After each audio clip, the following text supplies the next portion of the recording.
En fait, j'étais pour Maastricht, mais en fait, j'étais conseiller régional. Enfin, j'avais été mis sur la liste du conseil régional dirigé par Antoine Ruffnac, qui a été maire du Havre, et je n'appartenais à aucune formation politique.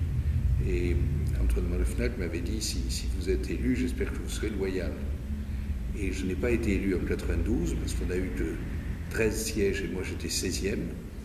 Mais comme Antoine Ruffnac a été élu président de la région Haute-Normandie, j'ai montré ma loyauté en adhérant au RPR à cette occasion. Et puis je suis devenu conseiller régional un an après les élections de 93, j'ai été favorable à la droite.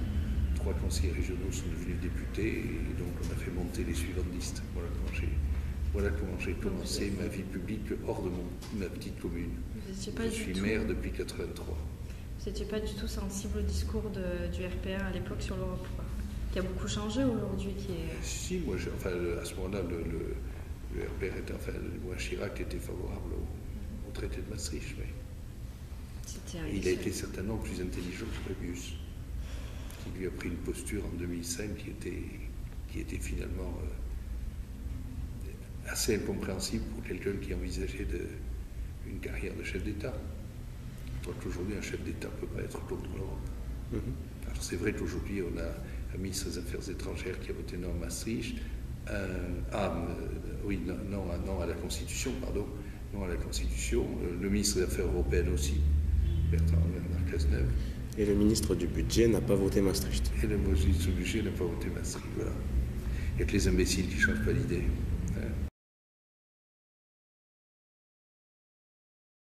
Bon, 2012 a été marqué par l'existence du six-pack, puisque ça a été voté à la fin de l'année 2011, par le premier ou deuxième exercice sur le semestre européen, enfin le premier et deuxième, puis ça chevauchait,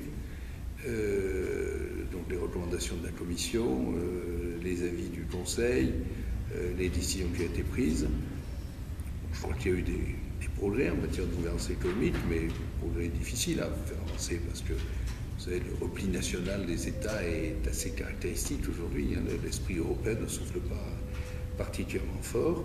Il y a eu la situation de la Grèce qui a été forte, mais moi je dois dire que sur la Grèce, depuis 2010, je trouvais qu'on ne prenait pas les bonnes mesures, c'est-à-dire que j'étais de ceux qui, premièrement, estimaient que la sortie de la Grèce de l'euro n'était pas une bonne chose, ni pour l'Europe, ni pour la zone euro, ni pour la Grèce.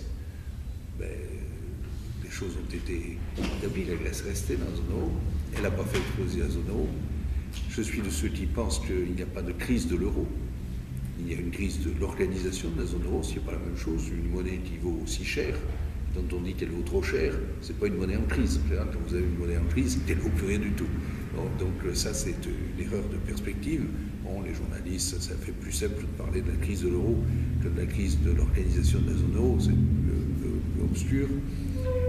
Troisièmement, je pensais qu'il fallait qu'il y ait une restructuration de la dette grecque. Moi, je l'ai dit depuis 2010, à mon petit niveau, hein, je suis parmi beaucoup d'autres, mais à ce moment-là, ce n'était pas bien vu. Et qu'est-ce qu'on a fait finalement? On a restructuré la dette grecque. On n'a pas fini de la restructurer. Ça a coûté beaucoup plus cher que si on l'avait fait en 2010. Et puis, il faut quand même se souvenir que, il faut le dire aux Allemands, qui pensent qu'ils payent pour les Grecs, ils payent, oui, pour la Grèce, mais ils ne payent pas pour les Grecs.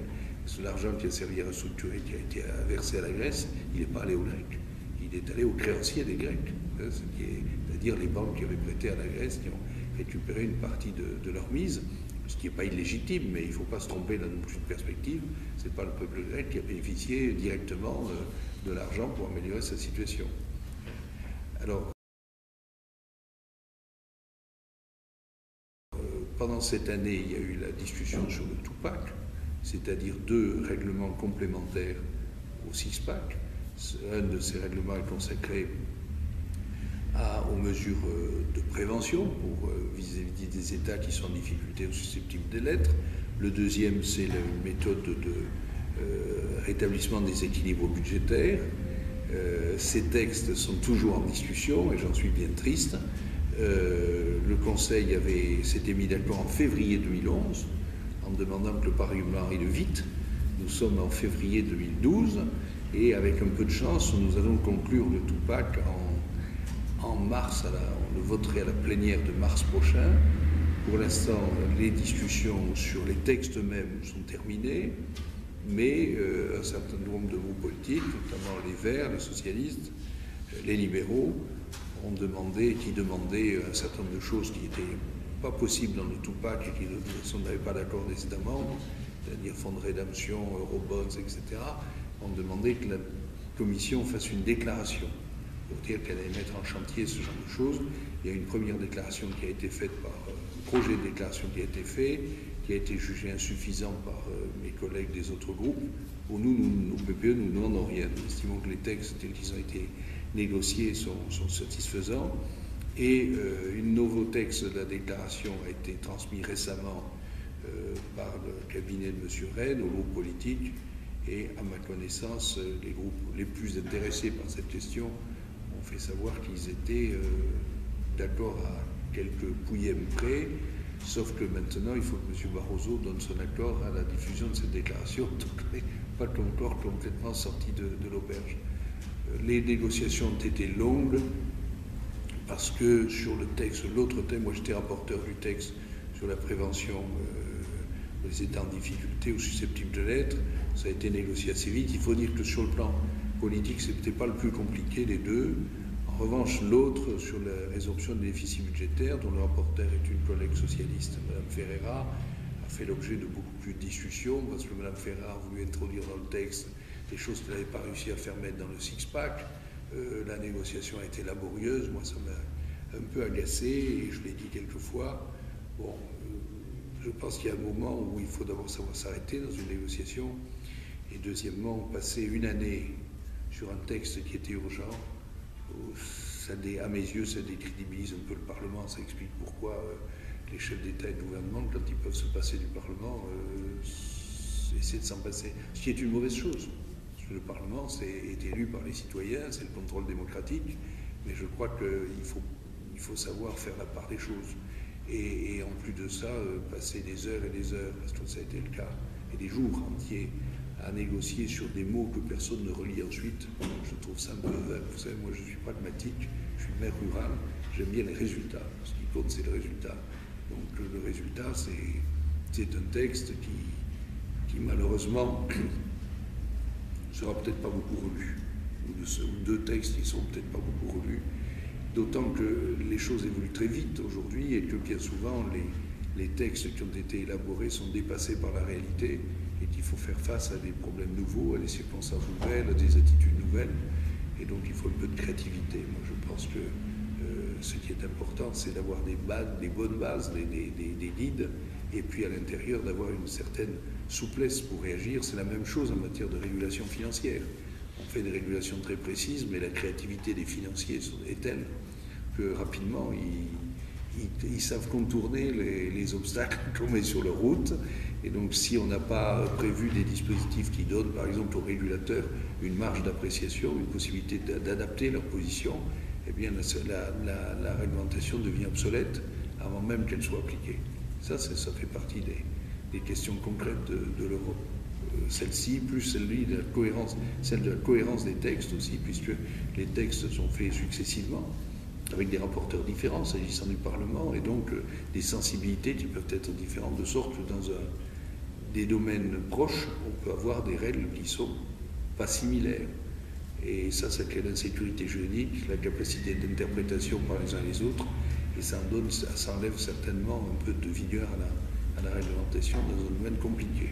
L'insécurité juridique, la capacité d'interprétation par les uns et les autres, et ça enlève certainement un peu de vigueur à la réglementation dans un domaine compliqué. Sur le Tupac, moi, il y a une disposition du rapport Ferreira qui a attiré mon attention, c'est la transmission des projets de loi de finances à la Commission. Un nouveau texte qui va être transmis au-delà des programmes de stabilité et des programmes de réforme. Est-ce que vous pensez, vous avez dit que le Tupac c'était deux nouveaux textes qui visaient à renforcer le six-pack. Est-ce que ça veut dire que pour vous le six-pack n'était pas suffisant, il fallait introduire cette mesure-là? Et est-ce que vous pensez que les parlementaires nationaux ont raison de tiquer un petit peu sur... on dirait que que l'Europe, les institutions européennes ne font pas confiance en les promesses qui sont inscrites dans les programmes de stabilité, les programmes de réforme. On a tous les jours la preuve que c'est vraiment une idée fausse de ne pas faire confiance aux promesses, n'est-ce pas? On parle toujours du 3% aujourd'hui, on voit comment les promesses sont tenues. Bon, non, le six-pack, ça vient compléter. Hein, il y avait des parties qui n'étaient pas traitées de two-pack, pardon. Les paquets de 2 viennent compléter l'autre. C'est pas parce qu'il y avait des carences, c'est parce qu'on l'a fait successivement là aussi. Il aurait été mieux de faire un 8-pack tout de suite. Bon. La commission produit, au fur et à mesure qu'elle produit, on traite, et puis voilà. Donc je ne pense pas que ça soit...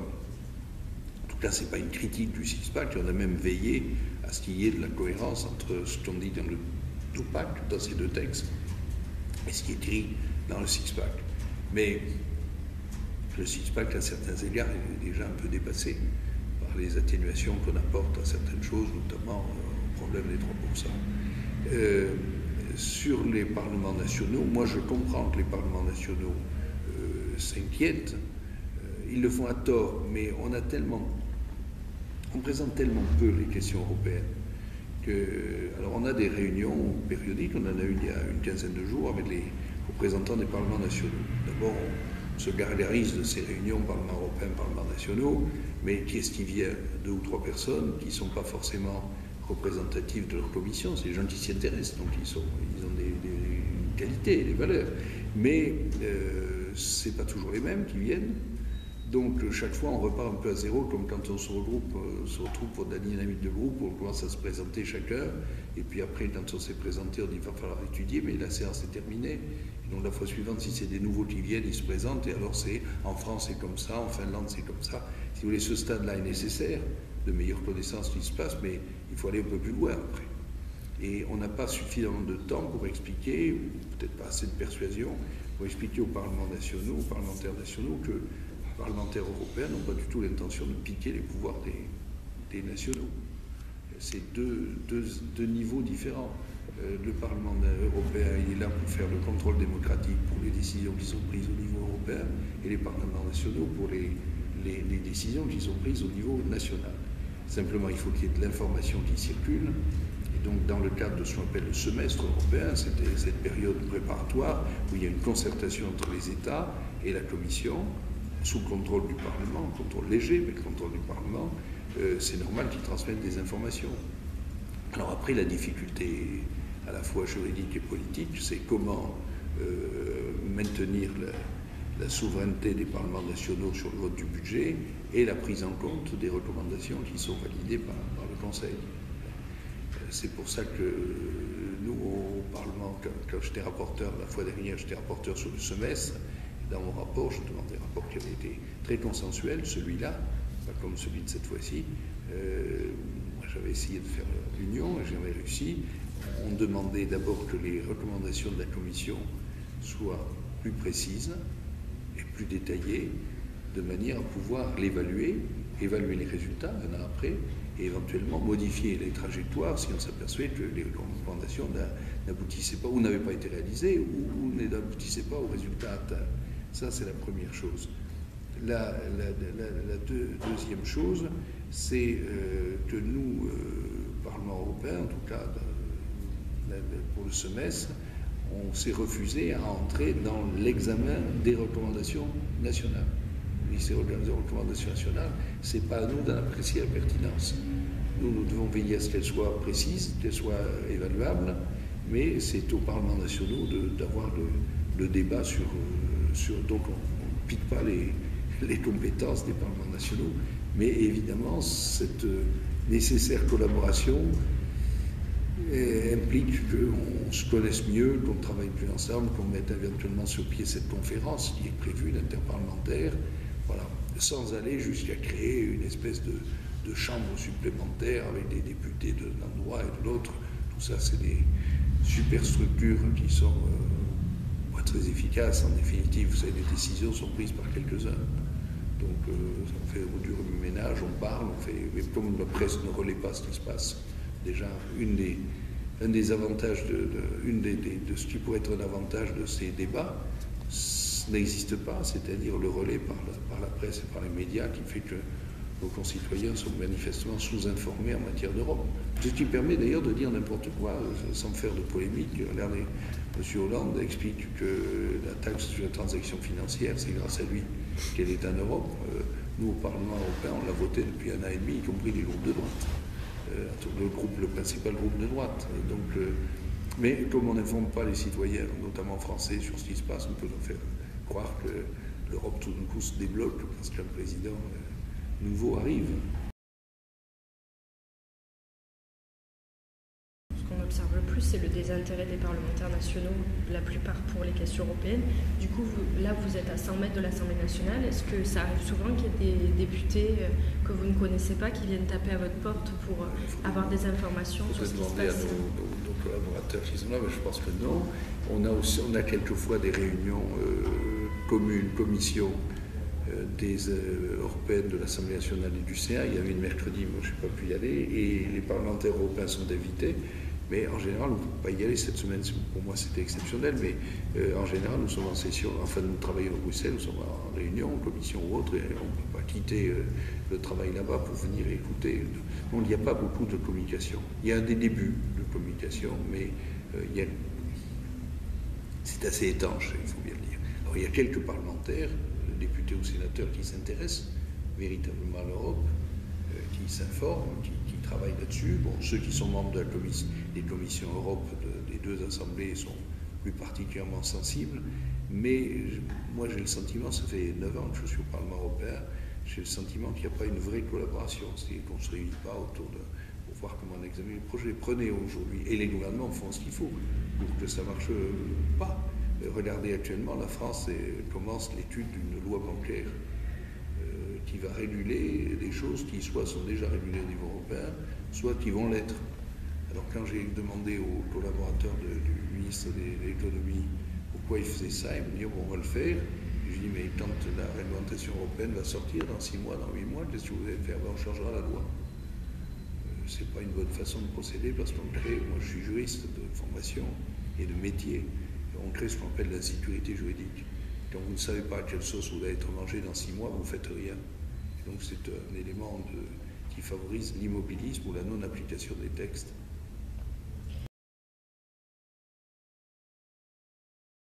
Une démocratie apaisée au Parlement. Ça ne veut pas dire qu'on n'a pas de différence d'opinion, de sensibilité, mais sur beaucoup de sujets, on est quand même amené à travailler ensemble. Et ça, c'est bien. Moi, je trouve ça bien. Il y a moins j'allais dire, de démocratie partisane, mais je trouve ça... Oui, c'est vrai. Au Parlement européen. Oui. Alors ça ne veut pas dire, là, sur le dernier dossier sur le semestre, on avait une collègue socialiste, Mme Ferreira, qui est très bornée, n'a pas voulu trouver des compromis, ça a fâché, ça a un peu agacé ses camarades, ça a agacé les Verts aussi, et puis finalement, moi j'ai dit, mais je ne veux pas trouver de compromis, il ne trouvera pas de compromis, et là chacun m'a remis sur son cas. Pour la première fois depuis que je suis au Parlement, comme j'étais shadow vous savez ce que c'est qu'un shadow, reporter pour le groupe, j'ai fait l'alliance avec les conservateurs britanniques, tout le monde était étonné. Pour se mettre d'accord, il faut faire des concessions réciproques. Moi, je suis prêt à le faire. J'en avais fait sur mon rapport l'année avant, puisque j'avais eu les Verts, les socialistes qui avaient voté avec nous. Donc, on avait voté avec eux, comme vous voulez. Bon, elle n'a pas voulu, mais elle a attrapé une raclée, c'est tout. Elle était obligée d'enlever le nom à son rapport. Vous savez, c'est la tradition, quand le rapport est défiguré, le député qui était rapporteur demande que son nom soit enlevé. Il ne veut pas porter un rapport qui ne correspond pas à ses idées. Voilà, mais tout le monde était déçu, si vous voulez. Moi, je sais que je n'ai eu, alors que, je vous dis, j'ai fait une alliance qui n'est pas habituelle, et qu'on a gagné sur tous nos amendements en plénière. Je n'ai eu aucun reproche direct de mes collègues socialistes ouverts, parce qu'ils savaient bien pourquoi ça s'était passé comme ça. C'est ce que j'appelle la démocratie apaisée. Je ne suis pas le seul à dire ça. C'est une évidence, c'est un constat, si vous voulez. C'est pas un problème idéologique, c'est un constat. Le gars, il vient. Alors les Français, il y en a beaucoup qui viennent parce que Bruxelles, c'est pas très attractif. Alors, sauf s'ils ont envie d'acheter du chocolat, alors le retour, sinon. Mais... C'est difficile parce que on ne peut pas faire des réunions de 10 000 personnes. Donc, ce qu'il faudrait, c'est que au moins que les personnes qui viennent soient mandatées par leur commission, par exemple, ou leur groupe politique, de manière à ce qu'ils représentent quelque chose.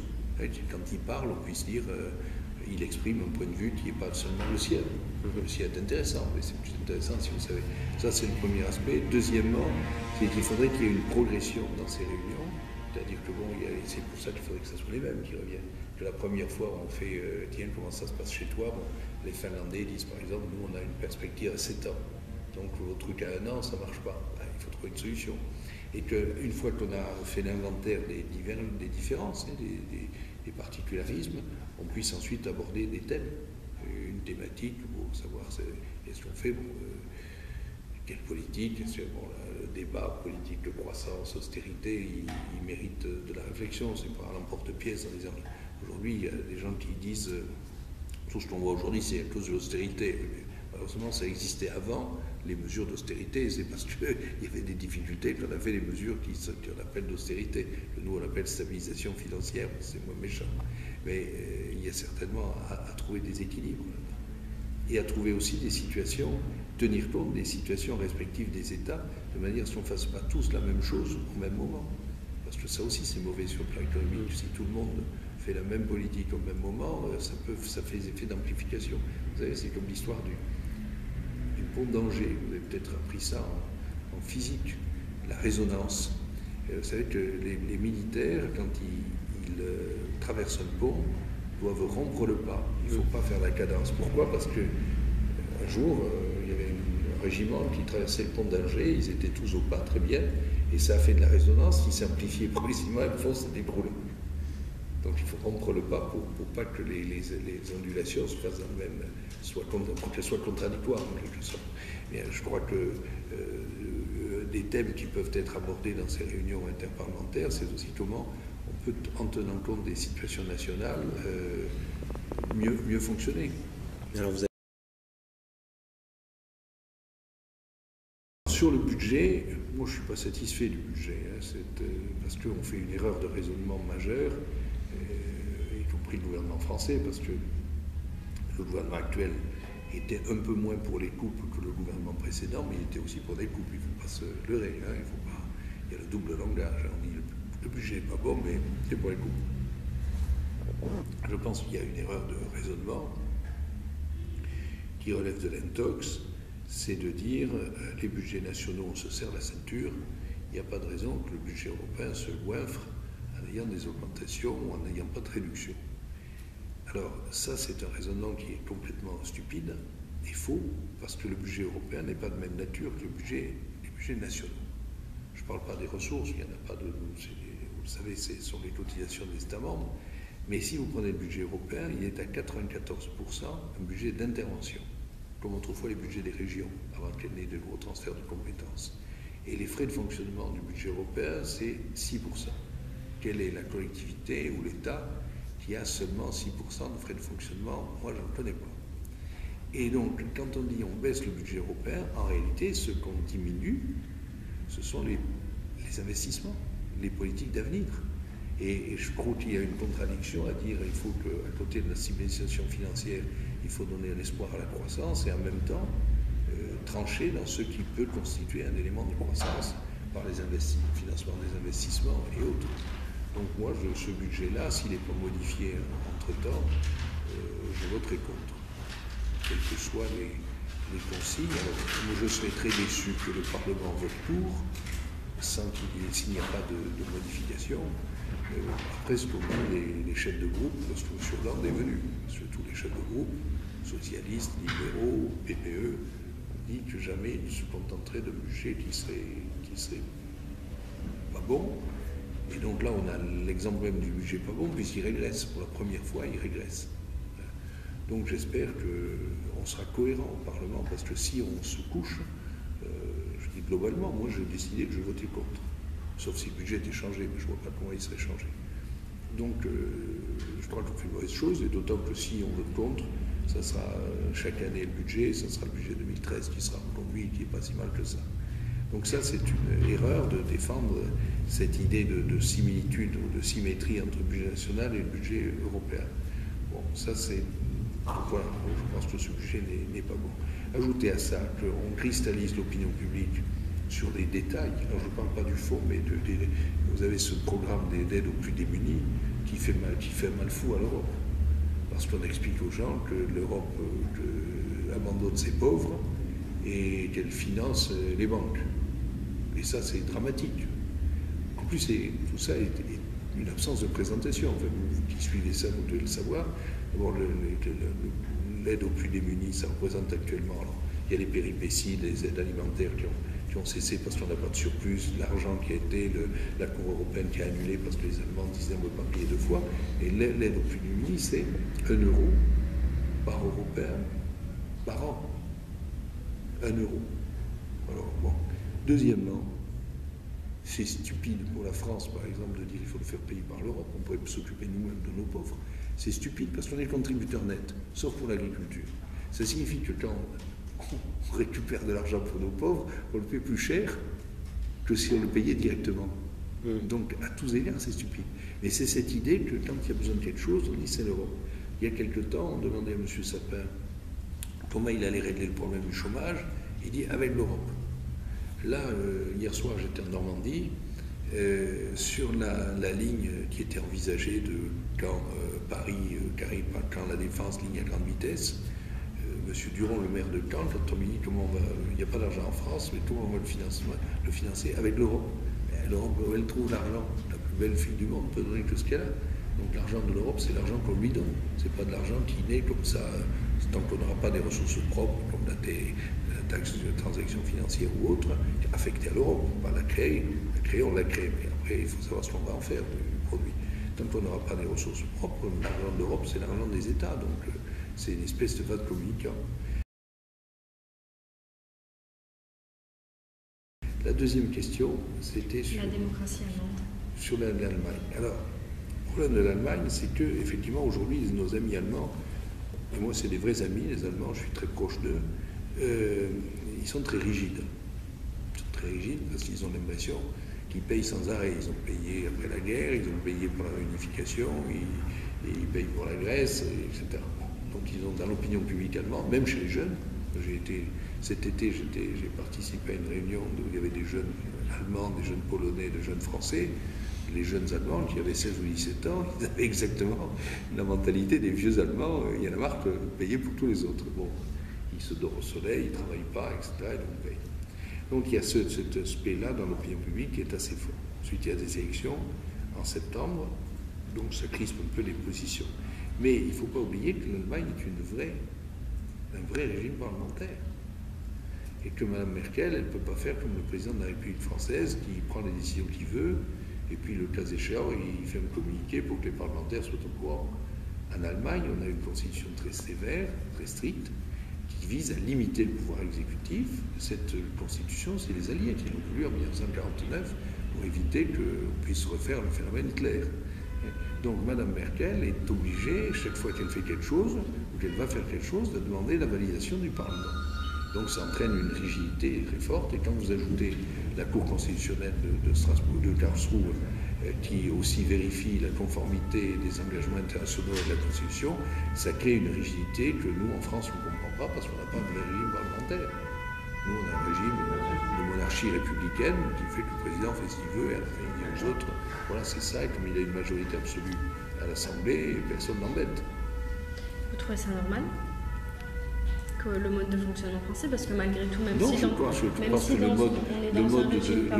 mode de fonctionnement allemand est cohérent avec le régime parlementaire allemand. Mais même si on est dans un régime présidentiel aujourd'hui en France, on a des prérogatives qui relèvent du président et des prérogatives, le domaine de la loi devrait relever du Parlement. Oui, et malgré tout, on a un dévoiement par l'effet des majorités et du fait que les parlementaires sont, comme on disait autrefois, des godillots. C'est-à-dire quand ils sont majoritaires, dans la majorité, ils la ferment. Et quand ils sont dans l'opposition, ils gueulent, mais ça ne sert à rien. Et là aussi, comme on a deux blocs, celui qui a la majorité, et on voit bien comment le gouvernement tient sa majorité, qu'il se calme chaque fois. On a vu dans un débat récent que le Parti socialiste avait des idées, le groupe socialiste avait des idées, mais que, extraordinairement, miraculeusement, on s'est rangé à la position du président de la République. Alors moi, je ne critique pas le fond, c'est un autre sujet, mais sur la forme, ça paraît curieux qu'un groupe parlementaire qui a une idée ne la pousse pas jusqu'au bout. Parce qu'on a un système d'intimidation qui fait que quand un gars lance une idée et qui ne plaît pas au gouvernement, il reçoit un coup de fil d'un conseiller du ministre ou du premier secrétaire du parti pour lui dire si tu continues à faire tes trucs, tu n'auras pas l'investiture la fois prochaine, alors tu te ranges. Est-ce que vous pensez qu'une réforme institutionnelle en France, elle serait nécessaire? Elle serait souhaitable? Je crois que si on appliquait les textes clairement, on n'a pas besoin de faire des réformes institutionnelles. Vous savez, les institutions, c'est une chose, mais la façon dont elles sont pratiquées, ça relève des mentalités. Et les Français ne s'en plaignent pas. Vous n'avez pas de Français qui se plaignent que le Parlement ne sert à rien. Éventuellement, ils disent on n'a qu'à. Oui, il y en a quelques-uns, les gens qui sont des phares, mais les gens disent on n'a qu'à en mettre moins, ça coûtera moins cher.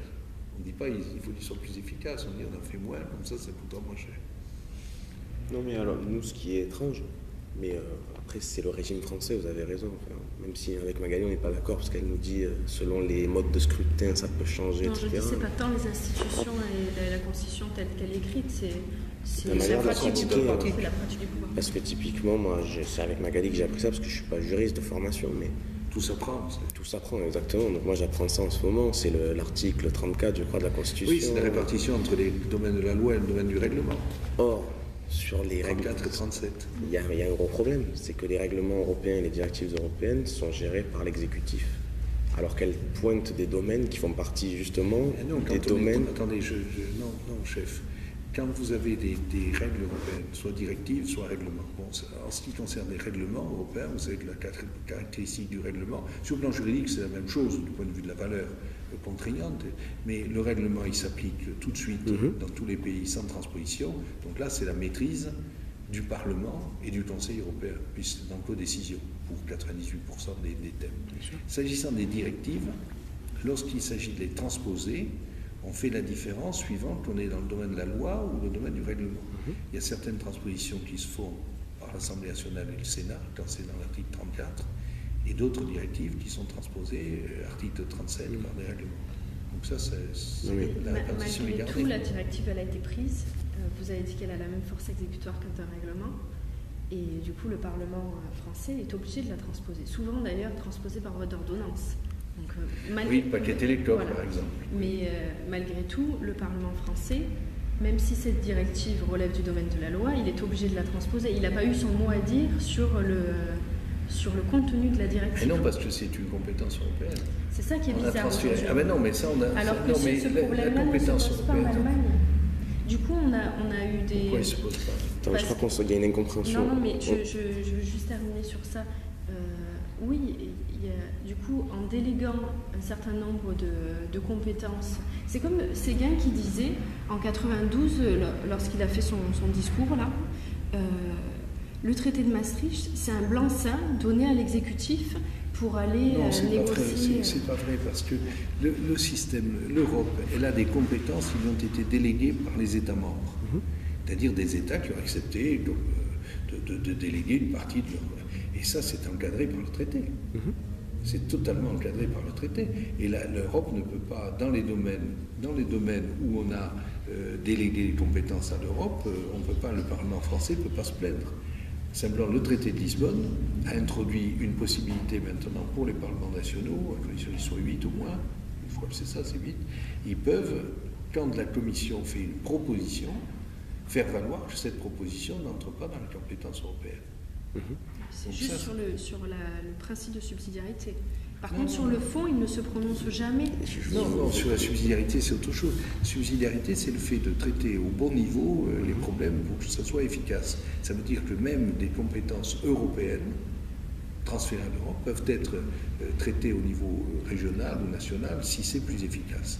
Mais non, là, c'est pas. Et ce que fait l'Allemagne, le rôle de la Cour constitutionnelle de Karlsruhe, il vérifie chaque fois que les prérogatives que l'Europe s'arroge, qu'elle met en œuvre, sont bien conformes au traité. Ce que je trouve intéressant. Donc là, il y a un contrôle constitutionnel qui est moins évident. Ce que je trouve intéressant dans la constitution allemande, c'est que Mme Merkel ou n'importe quel ministre allemand aille devant le Bundestag pour demander quel est l'avis de la majorité parlementaire. Elle doit chaque fois revenir pour dire j'envisage de faire ça, est-ce que vous êtes d'accord? Donc ça serait intéressant en France d'avoir un même système sur toutes les directives, donc au préalable directives et règlements qui relèvent du domaine de la loi, En fait, pour avoir l'avis du... vous vous êtes pas compris parce qu'il n'est pas du tout question de remettre en cause ce qui a été passé à l'Europe en termes de compétences. Ça, non, mais ça, la mécanique après de contrôle, voilà. Ça c'est le droit national qui l'organise. Madame Merkel, elle doit rendre compte. On a peur de Karlsruhe, on se demande quelquefois, quand on a fait les systèmes du MES, etc., tout était suspendu. Si les Allemands avaient dit ça, vous n'avez pas le droit de le faire. Bon, c'est le problème des attributions nouvelles de la BCE. Si vous prenez par exemple une union bancaire, là, on voit un bel exemple des difficultés qui sont. C'était que la BCE a des compétences qui lui sont données par le traité, notamment Maastricht. Et normalement, c'est uniquement la politique monétaire. Et là, en voulant lui donner la supervision sur les banques, en étant ses prérogatives, et ça pose le problème de savoir si l'indépendance de la BCE n'est pas mise en cause, puisque la politique monétaire, on a une BCE qui est construite sur le modèle Bundesbank, vous le savez, c'est-à-dire indépendance de l'exécutif, on n'est pas là pour financer l'exécutif, mais la supervision bancaire, là, il faut mettre les mains dans le cambouis. La banque n'est pas indépendante, il faut qu'il y ait un contrôle démocratique et ça. Et donc, ça pose le problème de savoir si les traités, le traité de la Cour constitutionnelle vérifie ça. Nous, on ne se pose pas vraiment la question. On le traite politiquement en disant c'est bon, c'est pas bon, on n'en veut pas, etc. Mais bon, c'était une façon de concevoir la démocratie qui est différente. Justement, c'est un peu ce qu'on fait à chaque fois qu'on rencontre des parlementaires. On essaye de pousser pas vers un système à l'allemande forcément, encore que si, en fait, si, pour dire constitutionnellement, l'exécutif n'a pas à prendre ce genre de décision. Si la pratique s'instaurait en France, rien ne s'opposerait constitutionnellement à ce que le gouvernement aille demander au Parlement ce qu'il en pense. C'est pour ça. C'est parce qu'ils ont une majorité, que ce soit la droite ou la gauche, qu'ils ont une majorité obéissante et qu'ils font ce qu'ils veulent. Et ça tient aussi au fait que les parlementaires nationaux, c'est pour ça que moi je ne suis pas contre l'interdiction du cumul des mandats avec peut-être des petites atténuations, mais c'est que les parlementaires nationaux s'occupent davantage d'affaires locales que de faire la loi. On pourrait faire la loi avec beaucoup moins de parlementaires qu'il y a. On n'a pas besoin de 500 et quelques députés. Ça marcherait aussi bien. Avec ce système-là, ça marcherait aussi bien avec 200 ou avec 150. Simplement, chez nous, on mélange aussi toujours l'aspect législateur et puis qu'est-ce qu'ils font quand un parlementaire national fait sa campagne? Il dit si vous votez pour moi, vous aurez un hôpital, une déviation, etc. Juridiquement, il n'a aucun pouvoir pour faire ça. Sauf s'il est conseiller général et président du conseil général, mais ça, il ne le fait pas comme parlementaire. Il le fait comme président d'une collectivité locale. Vous savez bien où il travaillait. Donc on est dans un système un peu pervers. J'ai regretté que ça soit fait au niveau intergouvernemental et pas au niveau communautaire, puisqu'on a un succès déjà le contrôle du Parlement européen. Alors, au motif que les Anglais ne voulaient pas signer, les Tchèques aussi, bon, voilà. Et puis ensuite, ici, vous avez vu, on a un gouvernement qui change, un président de la République qui change. Ceux qui l'avaient critiqué, qui n'en voulaient pas, ceux qui le font ratifier, tout ça est un peu incohérent. Sur le fond, je pense que le traité est bon, mais enfin, je veux dire, la finalité est bonne, mais tout ça, on pouvait le faire de façon, en droit communautaire, de façon très simple. Et je peux vous indiquer que moi, je me suis amusé, mais il n'y avait pas beaucoup qui rentraient dans mon système. On l'a fait un peu dans l'autre texte du Tupac.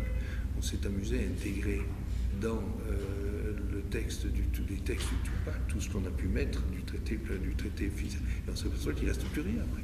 Et le lobby de l'administration française, notamment, ça a été de nous dire surtout n'y mettez pas tout parce qu'on n'a plus rien à ratifier. On va très bien plus y mettre. Nous, c'est ce qu'on se disait aussi, puisqu'on a regardé On l'a fait, moi je l'ai fait l'exercice. Quand au début j'ai été rapporteur pour Tupac, j'ai dit bon voilà, on va mettre le traité, on regarde et puis on voit ce qu'on peut rentrer. Ça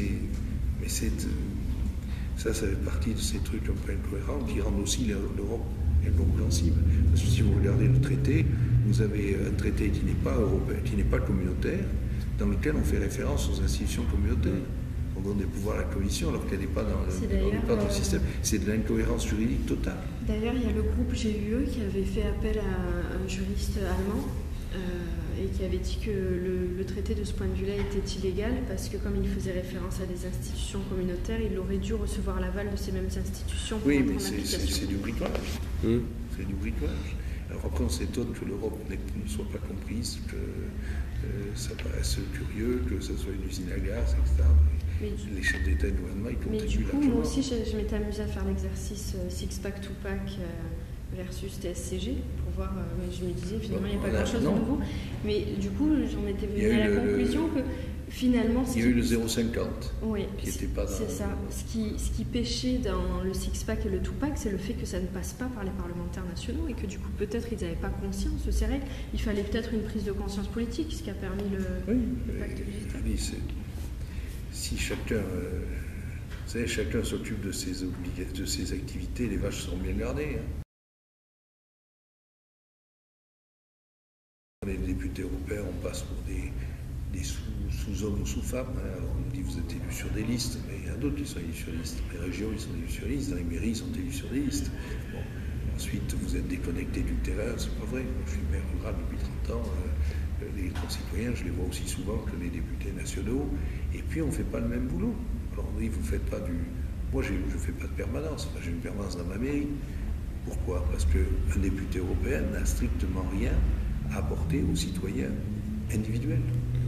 Pourquoi les gens vont voir leurs députés? Pour avoir un appartement, un boulot, une allocation pour les enfants, une subvention pour l'association, etc. Nous, on n'a rien de tout ça. On n'a pas non plus de réserve parlementaire, donc on n'a rien distribué. En revanche, nous, notre boulot, c'est d'écouter les gens qui ont des intérêts à défendre au niveau européen, que ce soit les consommateurs, les banques, les agriculteurs. C'est ça notre boulot. Moi, c'est pour ça que je passe beaucoup de temps à Bruxelles, parce que je reçois beaucoup de monde. Les lobbyistes, je dis méchamment, les lobbyistes, c'est une chose d'information. Il suffit de les écouter et puis de garder sa liberté. On ne se fait pas acheter. Et moi, je vous le savez peut-être, j'ai été un des promoteurs, mais à l'initiative de Pascal Canfin, le ministre du Développement actuel de Finance Watch. Et je suis... Alors, on m'a dit, mais vous êtes de droite et vous signez pour une organisation non gouvernementale. J'ai répondu, j'acquiers ma liberté, j'entends les banques, mais j'entendrai l'autre, et puis après je me fais mon idée. Et ça a marché le truc, c'était original comme système, c'est la première fois qu'on fait ça. Et c'est Pascal Canfin qui a eu cette idée, on a été un certain nombre de députés à adhérer, y compris des gens par exemple mon vice-coordinateur, qui est CDU allemand, il a signé aussi, et non seulement on a signé, mais on a payé pour payer pour que le porteur du projet soit rémunéré pendant 6 mois le temps de monter son projet. Il l'a monté, maintenant ça marche. Il y a 6 ou 7 personnes qui travaillent, ils ont des subventions de la subcommission. Et voilà, ils ont été auditionnés par l'Assemblée nationale pour la loi bancaire. Oui, mais chaque fois qu'il y a des trucs financiers, ils sont auditionnés au même titre que les banques. Mais c'est ça. Non, mais c'est clair, les gens ils viennent vous voir, on sait qui ils sont, pourquoi ils viennent, ils expliquent leurs trucs. Vous savez, le lobbying à la française, c'est pas mieux. Hein. Le lobbying à la française, c'est créer des liens amicaux avec des parlementaires, à les inviter à la chasse, à la Coupe du Monde avec des oreillers, comme on disait tout à Strasbourg. C'est des jeunes femmes qui leur distraient les soirées. Et puis après, on a créé ce lien. Et donc après, ils disent, tu ne peux pas me laisser tomber, tu peux m'aider pour faire ceci ou ça, c'est pas bien. D'accord. Voilà. Juste une dernière, en plus on enregistre. La petite dernière.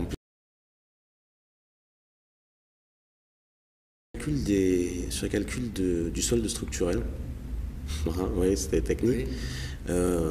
Beaucoup se sont plaints du fait que les investissements d'avenir soient inclus dedans. Oui, parce que c'est le débat, c'est pour bouger les chiffres. Mais où on en est? Et surtout non, aussi sur le fait qu'il y ait plusieurs calculs aussi. Du traité financier. Et c'est pour ça que, par exemple, Mme Roy s'est abstenue, parce qu'elle aurait voté pour s'il n'y avait pas les dépenses d'investissement dedans, mais c'était pas possible pour elle de voter là-dessus. Si vous voulez, il faut se mettre d'accord sur les chiffres. Et justement, parce qu'il y a différents calculs, lequel c'est... Tout à tout, c'est comme le multiplicateur, c'est comme tout ça. Moi, je suis réservé sur les calculs économiques, parce que les économistes, ils se plantent quand même souvent. Et est-ce que vous savez d'où viennent les 3%? J'ai cru lire que c'était un conseiller de Mitterrand qui a écrit ça en 1 heure sur un bout de table. Oui, c'est ce qu'on dit. Mais il y a une raison. Et c'est pour ça qu'aujourd'hui, ça ne devrait pas être 3%, ça devrait être beaucoup moins.